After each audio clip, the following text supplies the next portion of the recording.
It's defined the early stages of my life, if that makes sense. Like if I think about my childhood, yeah, sure, I think about school and I think about my friends and I think about the things I did, but I think about church. Hello. Oh, great. Mormons. Mormons are really nice people. Totally nice. They are the best cult. I'm gonna be a Mormon. A Mormon? Are you sure? Come on, nailing a different wife every night, that's a no-brainer.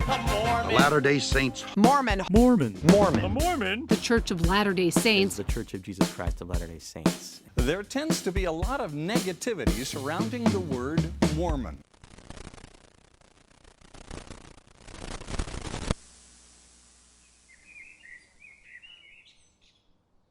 I don't know, like all the stuff that's, like all of the formative stuff that's happened to you, all the stuff to do with like you leaving the church or like your relationships with your family, all of that was quite, like, it obviously wasn't normal, but it was normal. The memories here are very separate to that, but there's also that kind of added like layer of simplicity of the fact that I was just a Mormon, and I just did it because, and you know, at the time I genuinely also believed in it. Like I was actually like a kid who was like, I am Mormon. Like I would bring my scriptures to school and be like, guys, read the scriptures. That's so crazy. And like that was like the level of like Mormon I was. It is currently 6:15, and I don't know, and I don't have to be at school until 9:30 today, which would be great, but I have a seminary, and for all you Mormon peeps, well, you guys, seminary is like a morning class. That one. 128 Rastrick Common.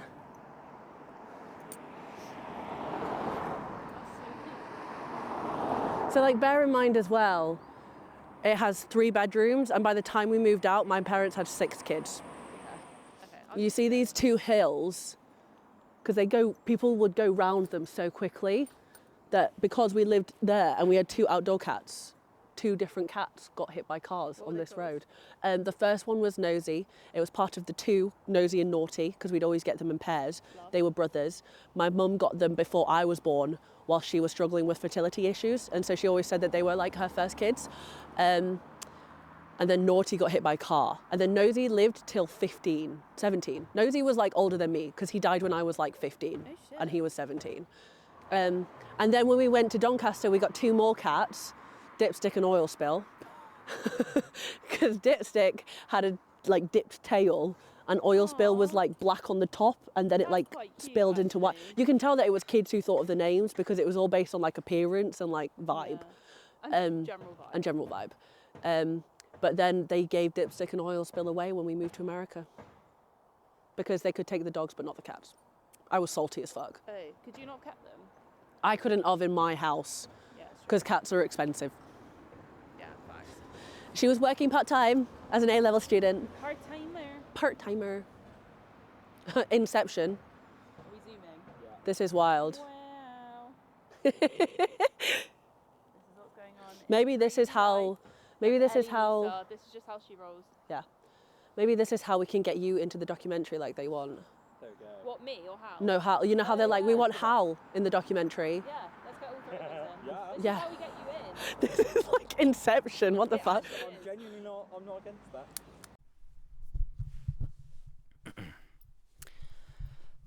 Hi, my name's Hal and I'm a filmmaker based in Liverpool. If at any point you don't see me, it's because I'm behind the camera filming and asking Elly questions. I met Elly through my girlfriend Imi. They study theatre together at York University and they now live together. And on one of my many visits over to see Imi, I got chatting with Elly about her life, and frankly it's fascinating. Yet, stories like Elly's often get sensationalised. So together we decided to make a documentary, not about the religion of Mormonism itself, but about the experience of someone who decides to leave it. You spoke about your family moving away and why we haven't spoken about that. Can you talk me through that? Yeah, so in January of 2021, so, you know, coming right, well, we're technically in like the second lockdown, but we're like, without knowing it, we're coming to the end of COVID-ish. My parents turn around and go, oh, we want to move to Utah in May 2021. Bear in mind, I'm in year 12. In the middle of year 12, obviously I've slogged through like a whole year of lockdown year 12, which was awful. And I was just kind of like, I was no longer a Mormon at this point. And I didn't want to go. So on 82. Which one? 82, the one with the little purple bucket. Amazing. Yeah. Oh my God. Oh my God.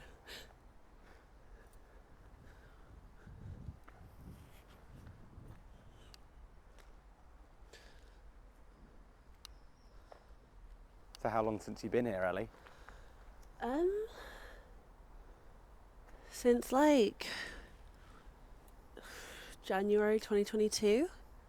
And what is this house? So this is the house that I lived in alone when I was 17. So I lived in this house from May of 2021 to January of 2022 during year 13 and the summer, like the end of year 12 that summer and like the first half of year 13. And like I paid rent, so like that was like I was like living there. I was the contract. It was mine. Which it feels really weird to see it again. Yeah, no, really strange. I had like a yellow sunflower ring on the door, so it also feels kind of strange to see the house without that. Like I had like a sunflower wreath.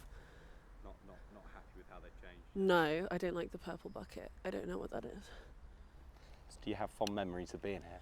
Yeah, like it's so weird. It's like such a mixed bag of emotion because I'm like, this was really fun.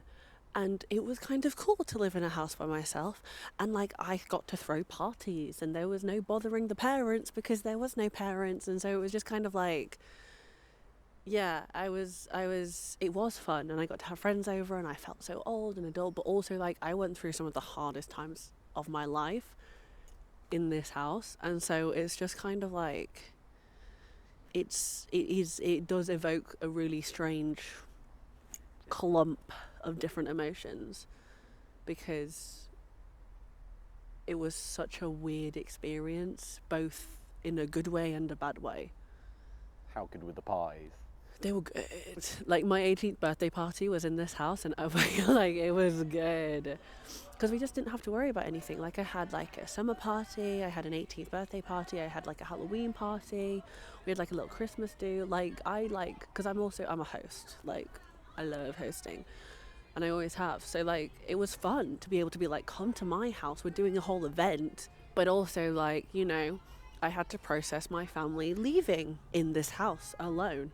And I had to process the breakup with the guy that I'd been with for 2 years in this house alone. And so it was just kind of like going from a house of 9 people and always growing up around noise and people and mess, which obviously has its downfalls and I didn't like it all the time. It was just a really strange shift to go from that to this tiny little 2-bedroom house in like the quietest cul-de-sac ever, which was lovely. And it's a lovely area and they're like all the neighbours were lovely people and I got on quite well with all of them. But it was just, I think I didn't know how to process that big of a shift in such a short amount of time because it happened very suddenly. Where are we, Ellie? We are at the Church of Jesus Christ of Latter-day Saints, Doncaster edition. Did you want us to cross? Oh.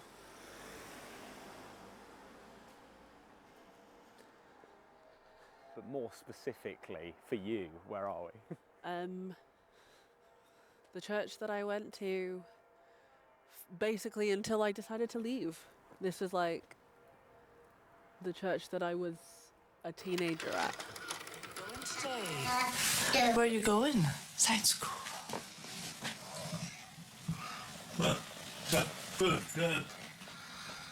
You spoke briefly about your dad, and I'm realising we haven't talked about that yet. Oh, So yeah. could you tell me about your dad? Yes, so my dad is Pakistani.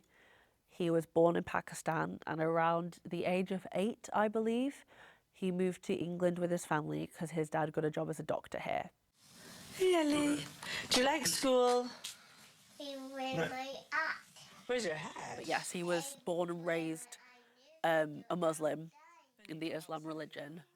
But my dad is also profoundly deaf and has been since the age of 1. And so he grew up, obviously, communicating through sign language, British Sign Language, despite, you know, the connotations of sign language that there were when he was in school. And so because of this, there was a bit of a disconnect with his family because his family never learned sign language. You know, they barely learned English. No, baby, drawing. You want to do drawing? Yeah. And I do no out. Okay, let's go. Bye-bye. Say bye-bye. When my dad started having questions about the world that, you know, everyone kind of goes through, like, what is the meaning of life, that sort of thing, like, what does this mean, why are we doing this? He didn't know how to answer them because despite being technically born and raised Muslim, once again, there was a disconnect because of the lack of communication present there in that whole situation. And so he came across a Mormon missionary, and this Mormon missionary taught himself sign language in 2 weeks to be able to teach my dad about the Mormon church. And my dad quite quickly, I think, converted, got baptized, and became a member of the Mormon church. Like, when I see, you know, the rest of my family being Mormon and going to church and having that kind of thing that I have so many issues with, like, when I was younger especially, I was kind of like, I need everyone to leave the church. I need, you know, I'm going to share with everyone what's so wrong about the church, and, you know, we're going to boycott Mormonism and all that sort of stuff. And as I've gotten older, I've kind of like come to the realization that as it was such a personal, important decision for myself, it's also that personal, important decision for the rest of my family. And, like, you know, my mum and my dad, they dealt with things the wrong way, and I think they struggled to process it, but ultimately they are human. Well, and with your dad leaving a religion that is as encompassing as Islam often is, do you think that that maybe had any bearing on how they kind of viewed you leaving Mormonism, or is that not something they've kind of thought about? So my dad's my dad's mum and, like, their family really did not react well to him leaving. Like, it was lack of support, very, very disagreeable between them for a while. And then they blamed my mum, despite the fact that he met my mum after he converted. They tried to create all this drama about the wedding. They didn't let my mum into their house for, like, the first, like, 15 years of my life. So, like, it was, you know, they held a big grudge there, even after they kind of sorted it out with my dad. And so I remember when I was, like, getting ready to tell them that I wanted to leave the church, I was kind of hoping that there would be a sense of empathy there, that despite, you know, I am going against your beliefs and I completely understand that that's going to be hard, there would be a sense of empathy of, you have experienced this as well, because you just did it in a different way, because you went from one religion to another, and this is me going from one religion to none. And there wasn't really a sense of empathy or understanding that came from my dad. But then, you know, when you look at it from a different perspective, he risked it all to be a Mormon. Without Mormonism, they would have never met.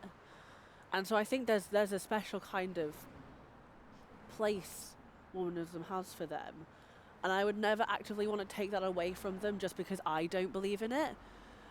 I think, and it's the same with my siblings, like, they know that if they ever have questions, or if they ever go, actually, I don't want to be a Mormon anymore, they know they have me to talk to, but I would never try and influence them in the same way that I tried to keep telling my parents to stop trying to influence my decision, because it was my decision and it was something I took seriously and it was something I questioned for like a long time. And I researched and I did the scriptures and I prayed and I went to seminary and I went to church.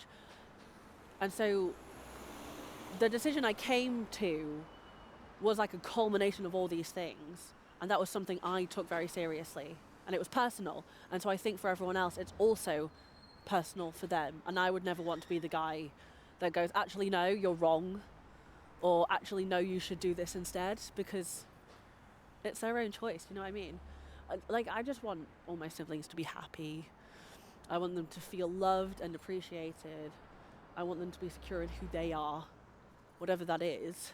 And so, you know, as they get older, because they're starting to actually become people now versus like little children that followed me around.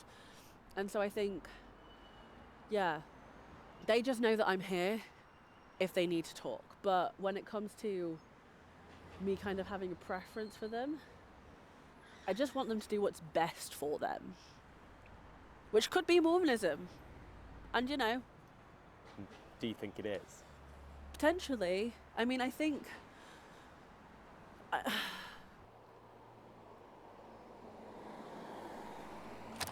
It's Ellie for a new room. Come on up, babe. What is it?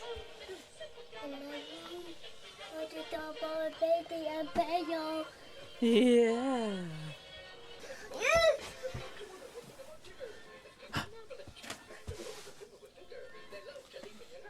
That's lovely, babe. Yes. Who's that? The bear. My bedroom. It's your special room.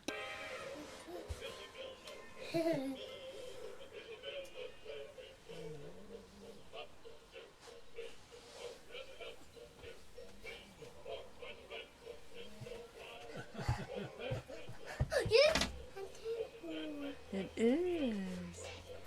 I do temple and then my bedroom. Temple room. And We did have a room at the temple last time we went. yeah. And I don't even.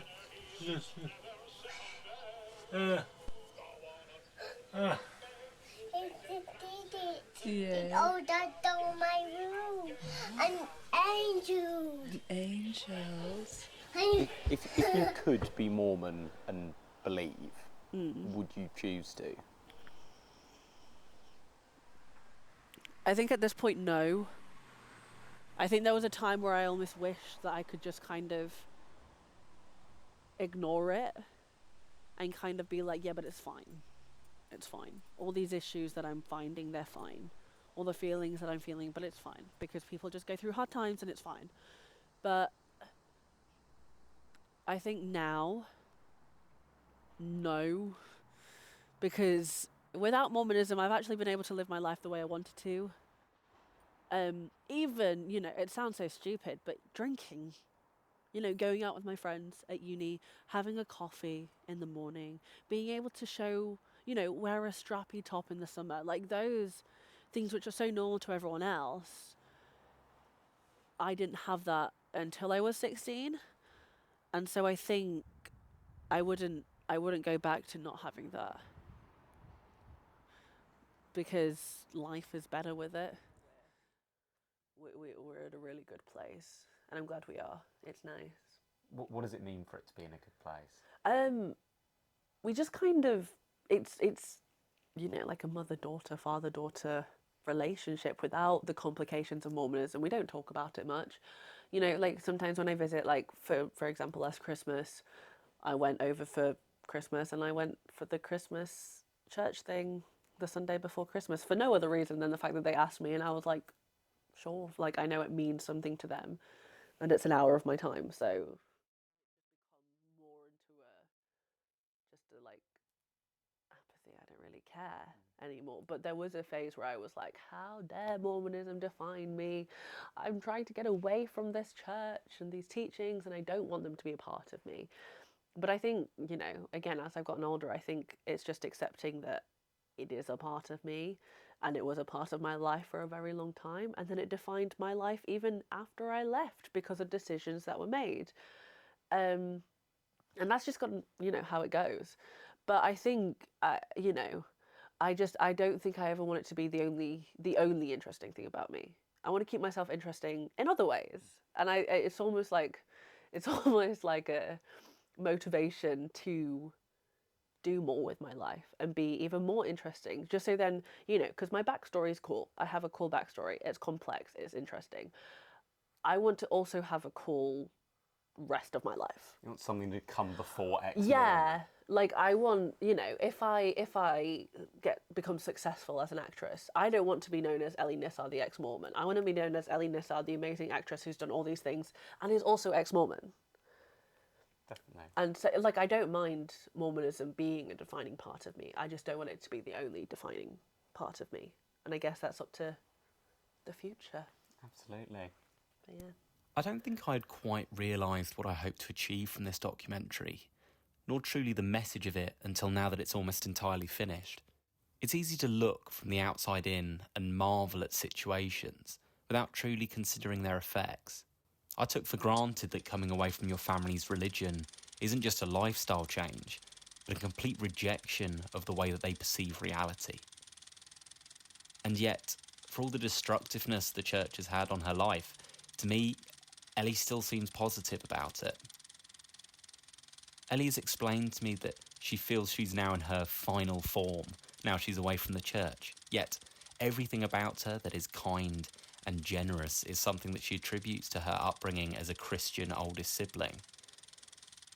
Elly's acceptance of her entirely unique circumstances with an apparent neutrality gave me a lot to think about.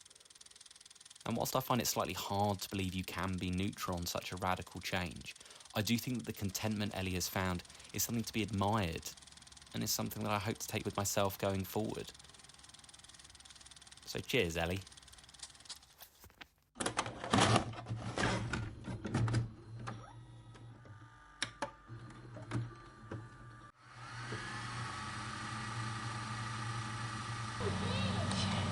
What's another song do you want? Do you want popcorn popping?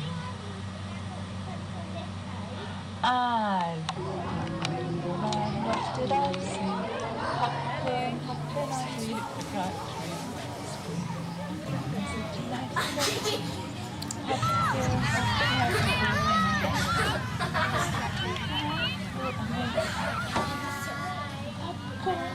That would smell so sweet. It wasn't really so. Now it seemed to me. Popcorn on the apricot tree.